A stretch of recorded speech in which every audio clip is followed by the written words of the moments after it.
Steam locomotives bring out the best in people.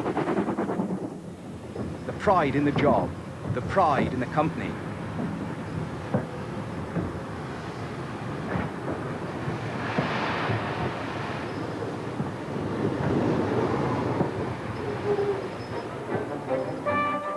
This is the city of Truro, built in 1903, Swindon Railway Factory for the Great Western Railway. The first locomotive to break the 100-mile-an-hour barrier, capable of running from Paddington to Plymouth non-stop at 70 miles an hour. This engine was to set the standard for the next 50 years. It was built here at Swindon Railway Factory, the centre of top-quality locomotive and carriage construction for the GWR.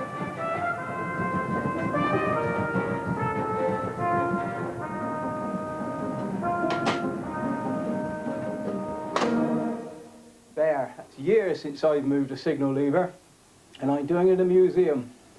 Years ago, I was a mainline signalman at Challow, just down the line from here, a few miles, and that was the age of steam. And the locomotives that used to go by, the engines that made the job worth doing, were made at Swindon Railway Factory, a few miles on beyond my box at Challow. And I'm going to take you back now on a nostalgic trip, and we're going to have a look at the comradeship and the craftsmanship and the skill and the sweat that went into making those locomotives that we loved so much. Swindon Works was an engineering hellhole. It was dark and gloomy, it was hot, swimming in oil, it was dangerous. The men had to handle molten metal. They were swinging great ingots of white-hot metal onto the anvils of their steam hammers. The men in the foundry handling ladles full of molten metal and pouring it like so much tea or milk into cups, except that they were pouring it into a casting. In the forges there were long lines of steam hammers, big steam hammers, the Naismiths, the really big 7-tonners, forging coupling rods and connecting rods. The skill of working with maybe just a little hup or a hit, and all 5 or 6 men of the team holding this red-hot ingot in their tongs, sliding it across the anvil as the hammer beat up and down, until they had beaten that into shape. Boiler making. Imagine an iron tube, 10 feet, 15 feet long. The outside rivet man holds the former over the end of the rivet, and the man inside must beat it flat, thundering on an iron tube which he's standing inside, the whole noise focused on his head.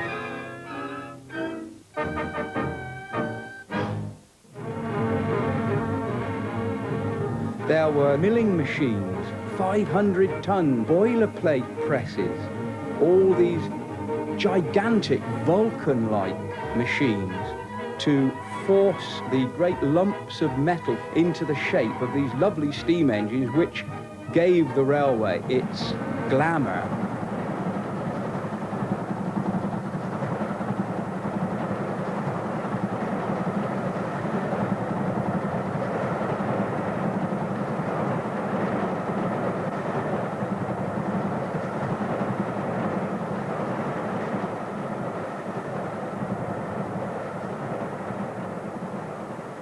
The Great Western Railway was a creation of Isambard Kingdom Brunel, a great Victorian genius, a great civil engineer, a man who wanted a new kind of railway, an express railway.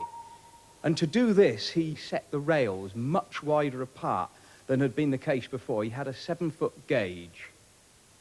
The problem with Brunel was he was no locomotive engineer, and he threw away all the advantage of the broad gauge in rotten engines that didn't work.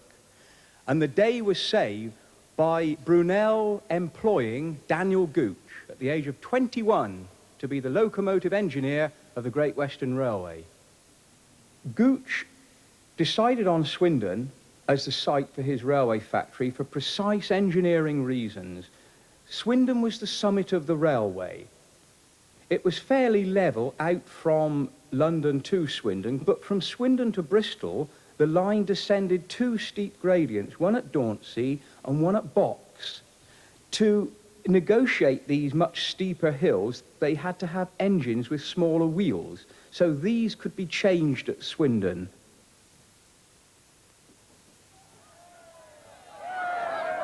Of the early locomotives, of course, North Star is always mentioned, although, of course, it was not built at Swindon.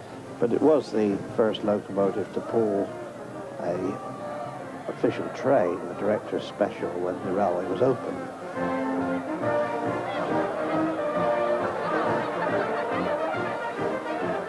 Of more importance is the locomotive Great Western, built in 1846, the first locomotive made here at Swindon.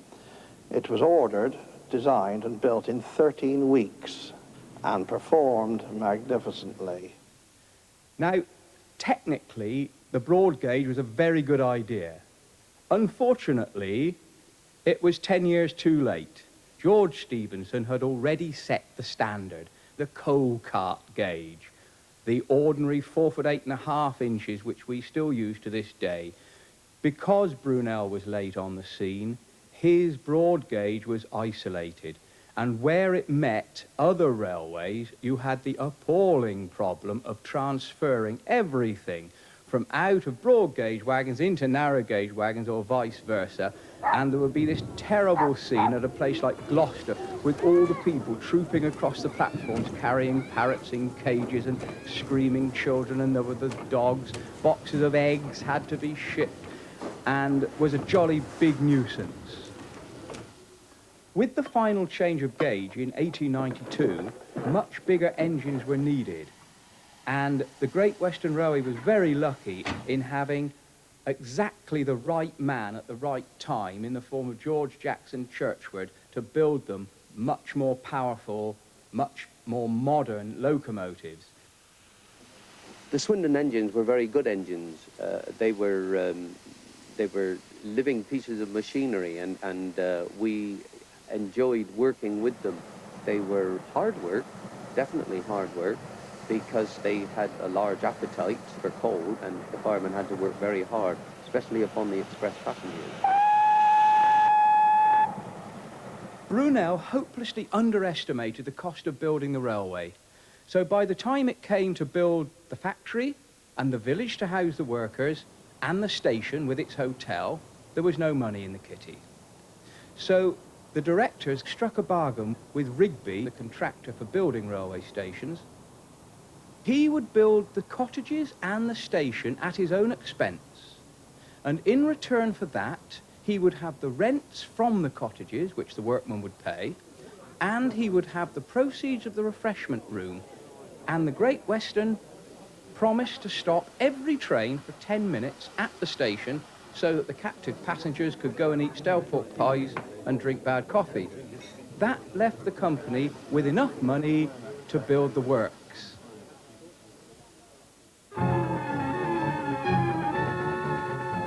Swindon prided itself on the fineness of the fitting of the locomotives in the erecting shop. When it was put together into the final machine, they were a sliding perfect fit. The work that these men turned out was of the highest quality.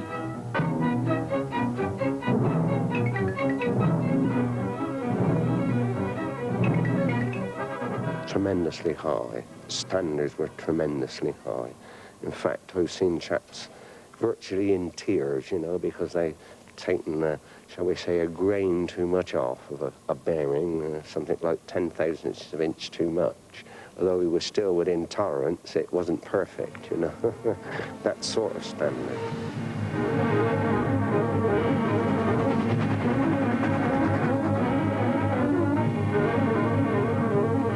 Swindon Works was self-sufficient. There was practically nothing that they didn't make for the company in the factory. During the war, they were very proud to be able to say to the Royal Arsenals, yes, we'll rifle gun barrels for you, of course we will. There was nothing that Swindon couldn't turn its hand to, providing it was high-precision engineering. We must not overlook, of course, the fact that this was a locomotive carriage and wagon works, two completely separate organizations on the same site with separate management. The carriage works was built first in 1868 and produced virtually all the rolling stock for the Great Western Railway over about 100 years, and some very fine vehicles came out of the works over that period. The particular artists, if one can use that word, were the carriage finishers who did all the interior work, and the carriage trimmers, who you would understand as upholsterers, who did absolutely magnificent work.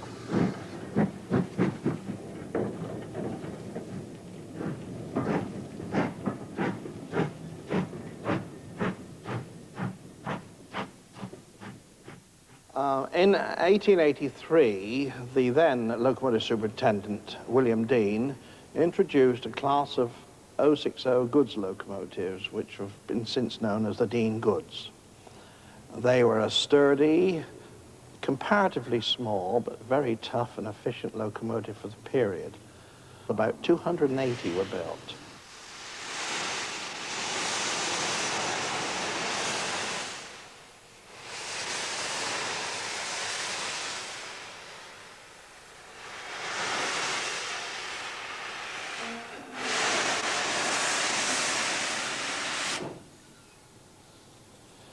Of equal interest were the small prairie tanks, as we call them, built for branch line work by Churchward. These were delightful little locomotives, and a very large number of them were built, I believe about 165, and they transformed branch line services throughout the whole service of steam on the Great Western Railway.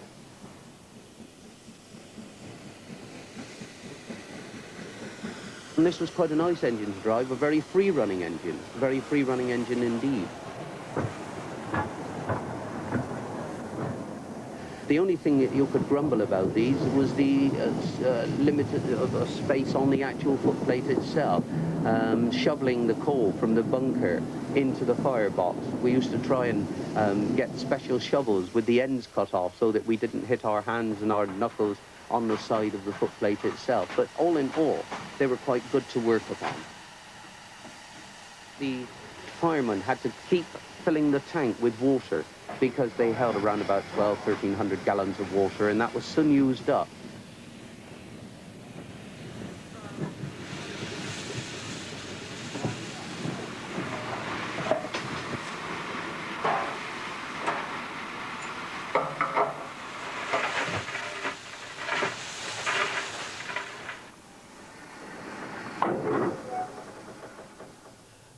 This early class of star locomotives was the embodiment of all the experimentation and trials which George Jackson Churchward had made over nearly 10 years.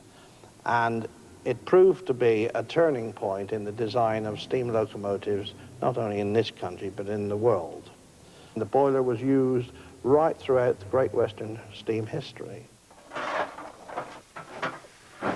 In 1924, a new mixed traffic locomotive was required. An existing locomotive was modified and tested successfully, and the first order for this new design was for 80 engines. This was the Hall class, named initially after famous houses in the Great Western area. They proved so useful that building continued into BR days. The last appeared in October 1950, when 330 of these universal workhorses were in service.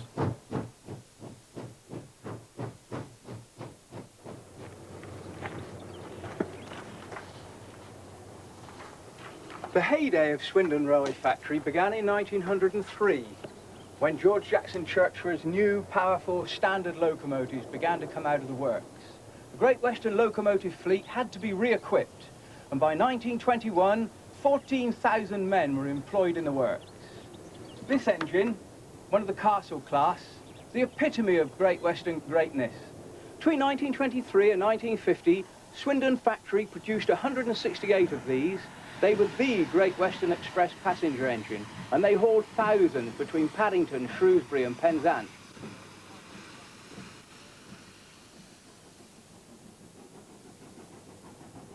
The Castle-class locomotives were very reliable and economical. They worked the principal services over the whole system. The famous King class followed the Castles in 1927. The most powerful steam passenger type in the country, these 30 locomotives were designed to haul the heaviest express trains on the Paddington to Plymouth and the Paddington to Wolverhampton routes.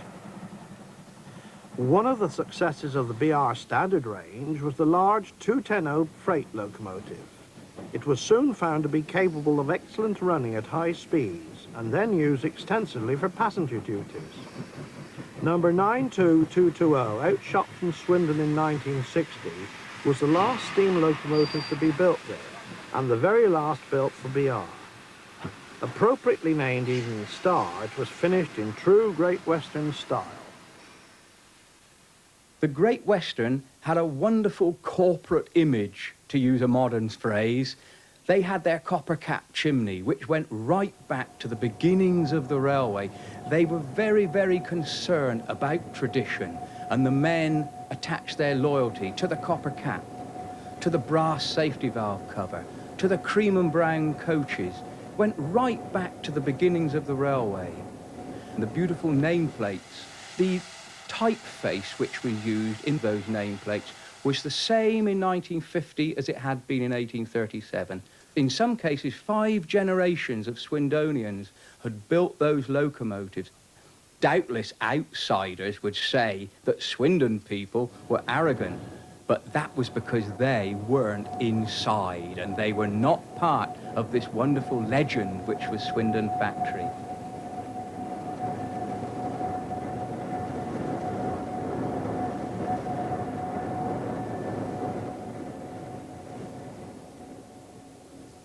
The shop in which we're in, the A shop, was probably the biggest workshop in Western Europe at the time it was built.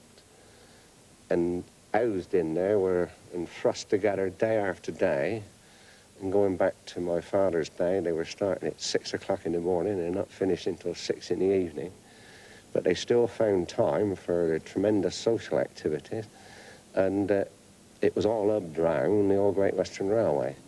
Everyone seemed to know everybody else. And the activities were much more sort of closely knit. Life was slower. We had no distractions like television or radio, and we made our own music. And every year we put on a concert, and we had socials, which were very good. But life was hard, very hard, and yet they all managed to find time for certain things. Trip, wow, we all found time for that and look forward all the year to it. Every year in July, on the first Friday of July, that was Trip Day. And the railway company would rent lots of special trains for their employees to get away. And in the first place, it was usually just for a day. And then later on, it became possible for people to go away for a week. The trains would go mostly to Weston and Weymouth because it was possible to do that in a day. They expected that 26,000 people would go, and the company put on 32 trains with 360 carriages. The wonderful thing about it was, you see, that we were all going together, that the railway company wasn't altogether benevolent because they didn't pay the men for their holiday. The Great Western Railway was very paternal. It provided a church, a medical service. It provided the Mechanics Institute building, where you could go to hear your lectures, to take your tuition. They catered for everything, from the cradle to the grave. They even had their own hearse for you at the end of the day. And education was quite a priority. There was no good having a workforce that were illiterate. And when the railway started, you see, back in about 1842, people were illiterate. And so, of course, they had to educate them. They started the school, you see, down in this railway village. This town was a total railway community right up to the 1950s. But it is often overlooked that all the welfare here was really the effect of the people themselves.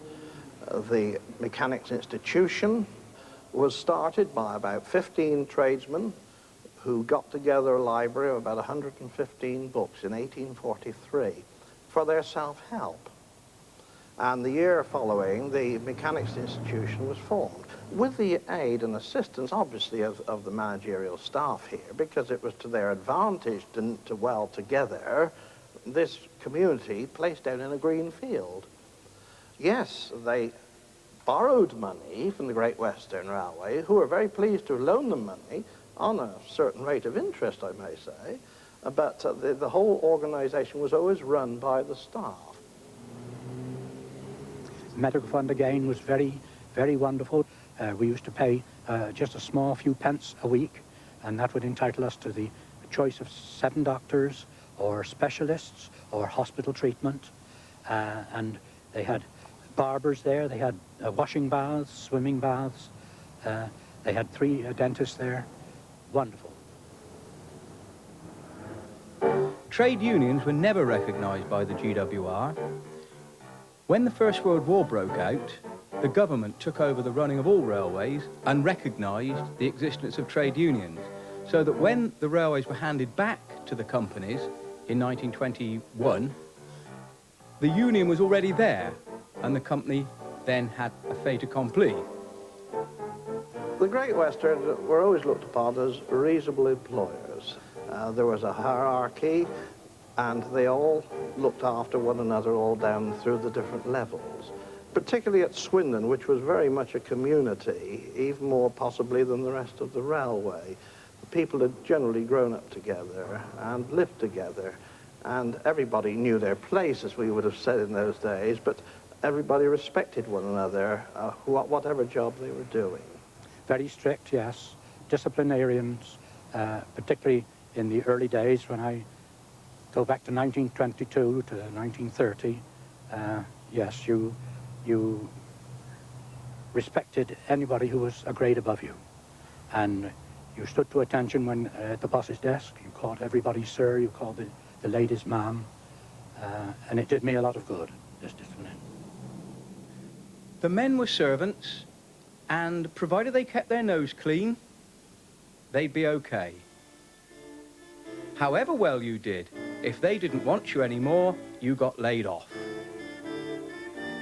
I have known of men who, having been laid off, went away to the Gloucester Aircraft Corporation or the Bristol Aircraft Factory. But when the factory said, "Would you come back, we need you," those men were straight back to inside, because there was nothing like working inside. The men loved working for the Great Western Railway. It seemed to be quite an alteration when nationalisation came about. I don't know why, but we always felt it wasn't quite the same family. And for quite a number of years, there seemed to be a deterioration in the feeling inside. Morale went down.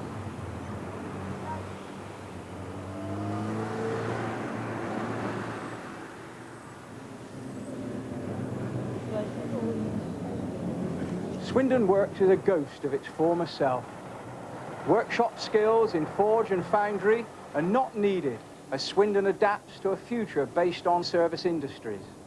It looks as if the workshop pride of the factory will become just another of the legends of the past.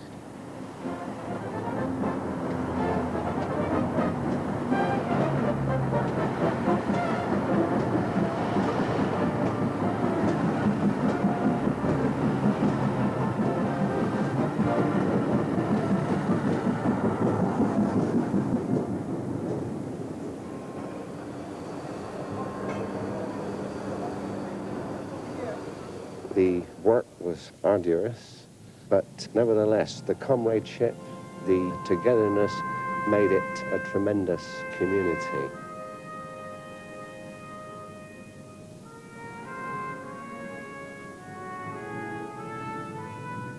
life was hard, very hard. But anyway, we got by, and I think we were quite happy, really.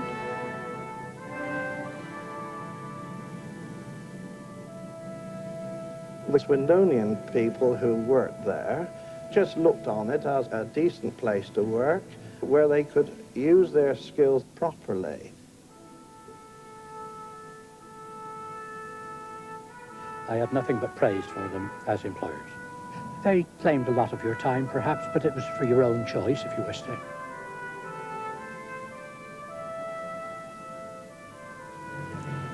It was said that they looked after us from the cradle to the grave, and I suppose it was true.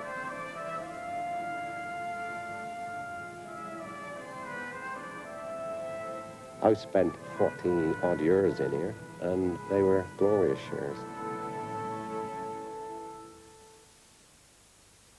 To book a palatial berth on a Maharaja's train and a steam into history.